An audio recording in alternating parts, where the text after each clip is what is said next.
ये है मुंबई शहर। एक साइड बड़ी बड़ी बिल्डिंग्स जो आसमान को छू रही हैं, लग्जरी कार्स, डिजाइनर ब्रांड्स और मिलियन डॉलर डील्स डिस्कस होती हुई कॉफी शॉप्स। लेकिन दूसरी साइड वही मुंबई जहां ब्लू ट्रैम्पोलिन की छतों के नीचे जीने के लिए लोग डेली संघर्ष करते हैं, गंदगी से भरी गलियों में रहते हैं, जहां दिन रात लोग मेहनत करते हैं ताकि 2 वक्त की रोटी खा सकें, और जहां बच्चों के हाथों में किताबें नहीं औजार दिखाई देते हैं।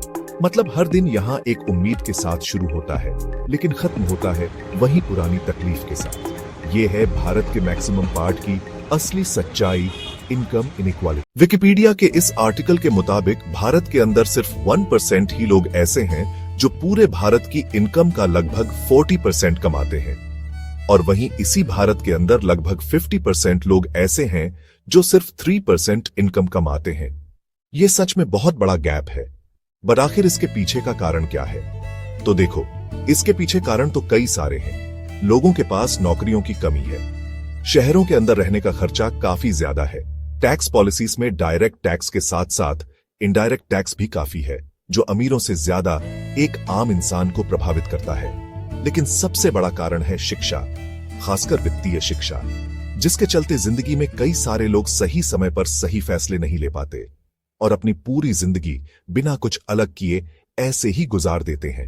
कॉलिन वेल्स, जो कि बैरो बैग के संस्थापक हैं, वो बोलते हैं कि दुनिया में चाहे कोई भी हो, हर इंसान को एक समान मौके मिलने का अधिकार है।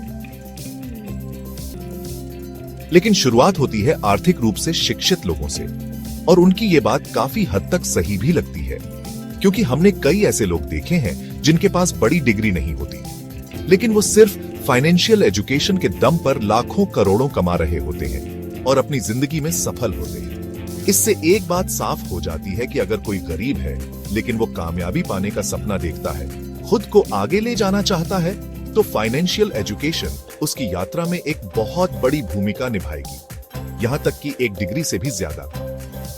लेकिन फिर सवाल आता है, फाइनेंशियल फ्रीडम हमें मिलेगी कहां से? क्योंकि स्कूल और कॉलेजों में तो ये सिखाया ही नहीं जाता। ऐसा कौन है जो हमें फाइनेंस के मामले में सही दिशा दिखा सके? तो देखो, फाइनेंशियल नॉलेज आपको कई सफल लोगों से मिल जाएगी। हजारों किताबें भी इस विषय पर पहले ही लिखी जा चुकी हैं। खास तौर पर अगर मैं बात करूं उस इंसान की जो फाइनेंशियल नॉलेज के गुरु माने जाते हैं, जिनकी किताबें सिर्फ 1-2 देशों में नहीं बल्कि पूरी दुनिया में मशहूर हैं, तो वो नाम है रॉबर्ट कियोसाकी। तो अगर बात फाइनेंशियल एजुकेशन की आती है तो रॉबर्ट कियोसाकी एक बेस्ट पिक हो सकते हैं। उनकी किताब रिच डैड पुअर डैड ने दुनिया भर में लाखों लोगों की सोच को बदला है। उनका मानना है कि अमीर बनने के लिए आपको सिर्फ पैसा कमाना नहीं बल्कि पैसे को समझना भी जरूरी है। वेलकम है आपका जेड FM टीवी के न्यू एपिसोड में। फाइनेंशियल फ्रीडम डिकोड इस चैनल की एक नई पावरफुल सीरीज है, जहां हर एपिसोड में हम उन लेजेंड्स की प्रैक्टिकल नॉलेज को डिकोड करेंगे जिन्होंने अपनी लाइफ में कुछ बड़ा अचीव किया है, ताकि उस नॉलेज को हम अपनी लाइफ में अप्लाई करके वेल्थ, कॉन्फिडेंस और सच्ची फाइनेंशियल फ्रीडम पा सकें। एक ऐसी फ्रीडम जहां हमें पैसों के लिए काम ना करना पड़े बल्कि पैसा हमारे लिए काम करे। तो चलिए बिना किसी देरी के वीडियो को शुरू करते हैं और देखते हैं कि रॉबर्ट कियोसाकी के खजाने से हमें क्या सीखने को मिलता है। 10 lessons by Robert Kiyosaki. Number 1, गलतियां करने से डरो मत। स्कूल सिस्टम हमें गलतियां करने से डरना सिखाता है। एग्जाम्स में गलत जवाब देने पर मार्क्स कट लेते हैं, प्रोजेक्ट्स में मिस्टेक पर डांट पड़ती है, रिजल्ट खराब आया तो सबके सामने इंसल्ट होती है। ऐसे एक्सपीरियंसेस हमारे माइंड को एक ऐसी कंडीशनिंग में डाल देते हैं जहां गलतियां करना गलत लगने लगता है। लेकिन असल दुनिया में, खासकर जब बात पैसे और इन्वेस्टमेंट की हो, तो गलतियां ही हमारी सबसे बड़ी टीचर होती हैं। जैसे एक छोटा बच्चा गिर गिर के चलना सीखता है, वैसे ही हमारी गलतियां और उनसे सीखना हमें फाइनेंशियल सक्सेस की तरफ ले जाता है। हर गलती एक सबक है जो हमें अमीर बनने के रास्ते पर एक कदम और आगे बढ़ाती है। नंबर 2, पैसे के बारे में बात करो। कई घरों में पैसे की बात सिर्फ बड़े करते हैं, बच्चों या औरतों को इंक्लूड ही नहीं करते। इस चुप्पी की वजह से फाइनेंशियल लिटरेसी की कमी होती है, जो आगे चलकर बड़ी मुश्किलों का कारण बनती है। रॉबर्ट के अकॉर्डिंग ये एक बड़ी प्रॉब्लम है, क्योंकि पैसे सबकी लाइफ का पार्ट हैं। अगर अभी नहीं तो आगे जरूर इंपॉर्टेंट होंगे। इसलिए पैसे के टॉपिक्स, सेविंग्स, इन्वेस्टमेंट, इंश्योरेंस, सबके बीच खुलकर डिस्कस होने चाहिए, ताकि सभी फाइनेंशियली अवेयर बने। नंबर 3, सेफ खेलना बंद करो। हमेशा सेफ खेलने का मतलब है एक ही जगह अटके रहना, सिर्फ अपनी सैलरी पर डिपेंडेंट रहना और बॉस के लिए काम करते रहना। रॉबर्ट का मतलब जुआ खेलने से नहीं, बल्कि कैलकुलेटेड रिस्क लेने से है। जब हम ऐसे रिस्क नहीं लेते तो नए स्किल्स, एक्सपीरियंसेस और वो अपॉर्चुनिटीज मिस कर देते हैं जो हमें अमीर बना सकती हैं। इसलिए रॉबर्ट कहते हैं दुनिया का सबसे बड़ा रिस्क है रिस्क न लेना, क्योंकि ये आपको असल ग्रोथ से रोकता है। नंबर 4, सिर्फ डिग्री से अमीर नहीं बनते। इंडिया में डिग्री को बहुत बड़ा मानते हैं। डिग्री नॉलेज का प्रूफ है, इज्जत दिलाती है और करियर के ऑप्शंस खोलती है। लेकिन सिर्फ डिग्री से सक्सेस गारंटीड नहीं है। अगर आपके पास डिग्री नहीं है तो भी आप सक्सेसफुल बन सकते हो, बस आपको हाई डिमांड स्किल्स डेवलप करनी होगी। नंबर 5, काम एक्सपीरियंस के लिए करो।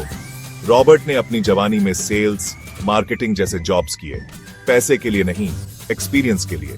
सेल्स ने उन्हें रियल एस्टेट बिजनेस में हेल्प की, मार्केटिंग ने उनकी बुक को ग्लोबल रिकॉग्निशन दी और कम्युनिकेशन ने उनका नाम ब्रांड बना दिया।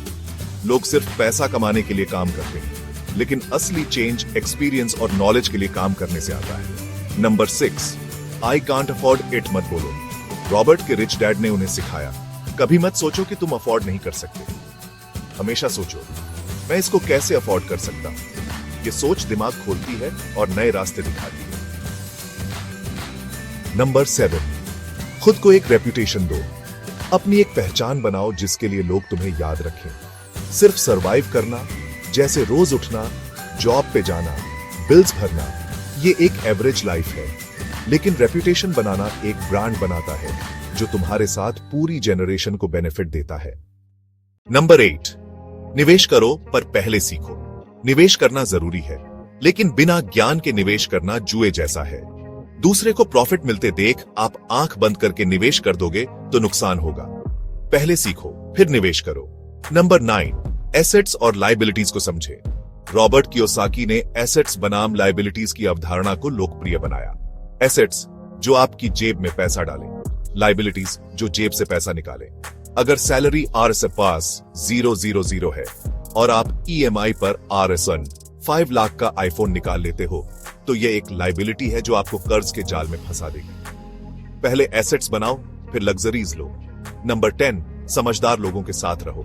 अगर पैसा है तो हर चीज का एक्सपर्ट बनने की जरूरत नहीं। अपने आसपास समझदार लोग रखो, एक्सपर्ट्स को हायर करो। इससे समय बचेगा और काम परफेक्ट होगा। ये थे 10 पॉइंट्स जो हम रॉबर्ट कियोसाकी से सीख सकते हैं।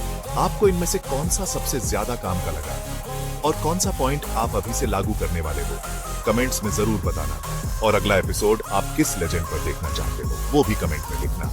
बाकी अपना ध्यान रखना और यहां तक बने रहने के लिए बहुत बहुत शुक्रिया।